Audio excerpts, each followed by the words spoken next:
1874 সালের 16ই মার্চ গোড়াপত্তন হয়েছিল দেশের ইতিহাস ঐতিহ্যের অন্যতম বিদ্যাপীঠ কবি নজরুল সরকারি কলেজ। কালের পরিক্রমের 150 বছরের পথ চলায় লাখো শিক্ষার্থী পদচারণে মুখরিত হয়েছিল এই প্রতিষ্ঠান চত্বর। এখানে পড়াশোনা করেন, জন্ম হয়েছিল অনেক খ্যাতনামা রাজনৈতিক নেতা, কবি, সাহিত্যিক ও শিক্ষার্থীদের। 2017 সালের পূর্বে এই বিদ্যাপীঠটি জাতীয় বিশ্ববিদ্যালয়ের অধীনে ছিল। 2017 সালের পরে যে 7 কলেজ ঢাকা বিশ্ববিদ্যালয়ের অধিভুক্ত হয়েছিল তার মধ্যে অন্যতম একটি কলেজ হলো কবি নজরুল সরকারি কলেজ।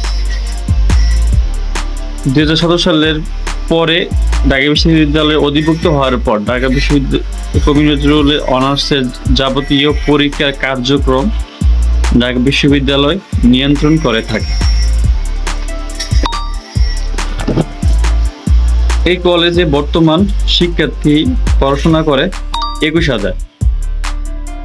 স্নাতকের মধ্যে 4টি বিভাগ রয়েছে: বিএ, বিবিএ, বিএসসি, বিএসএস, এবং স্নাতকোত্তরের মধ্যে রয়েছে এমএ, এমবিএ, এমএসসি, এমএসএস। বিজ্ঞান অনুষদে 8টি অনুষদ রয়েছে এবং কলা ও সামাজিক বিজ্ঞান অনুষদে 9টি এবং ব্যবসা শিক্ষা অনুষদে 4টি।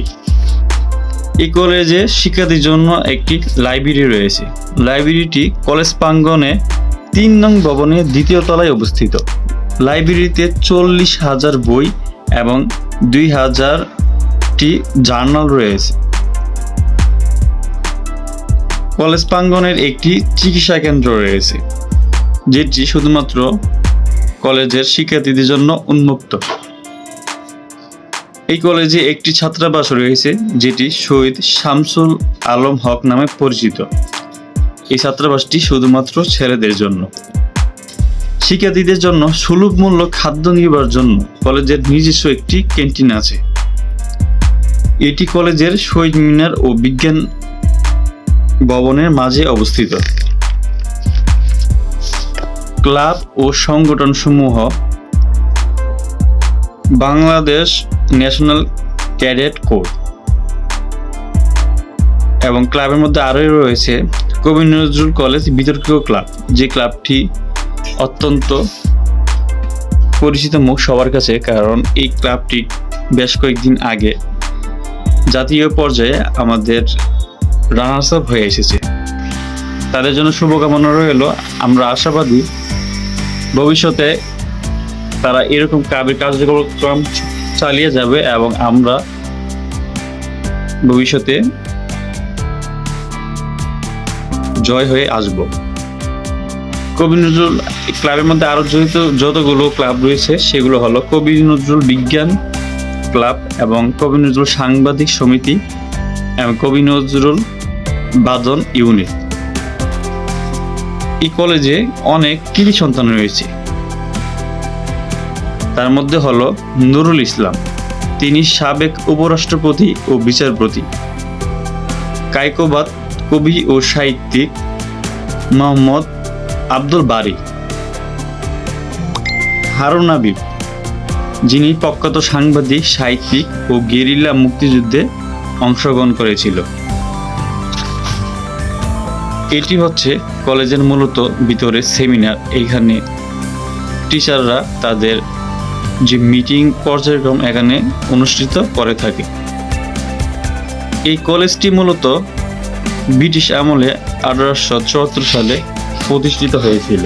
তখন পুরো বাংলাদেশে 3টি ব্রিটিশ মাদ্রাসা অনুষ্ঠিত হয়েছিল, যেটি একটি ঢাকার মধ্যে, সেটি হচ্ছে এই কবি নজরুল সরকারি কলেজ। তারপরে কালের প্রক্রিয়ামে এই মাদ্রাসাটি একসময় কলেজে রূপান্তরিত হয়। এটা হলো কবি নজরুল সরকারি কলেজের অধ্যক্ষর অফিস, আমাদের সম্মানিত অধ্যাপক আমানুল্লাহ বেগম ম্যাডাম। এই কলেজটি আসলে অনেক পুরাতন। অধ্যাপকের সামনে দিয়ে এই সিঁড়িটি খুবই জনপ্রিয়, কারণ এই কলেজটি ব্রিটিশ আমলে অনুষ্ঠিত হওয়ার কারণে এই সবগুলো কার্যক্রম এবং বিল্ডিং, এই সিঁড়িগুলো খুবই সৌন্দর্য, যা বর্তমানে দেখা যায় না বললেই চলে। এই কলেজটার যে ডিজাইন অনেকটা ঢাকা বিশ্ববিদ্যালয়ের কার্জন হলের মতো। এখানে একটি আপনার ছাত্র সংসদ পেয়ে যাবেন। আজকের ভিডিও এই পর্যন্তই। সবাই ভালো থাকুন।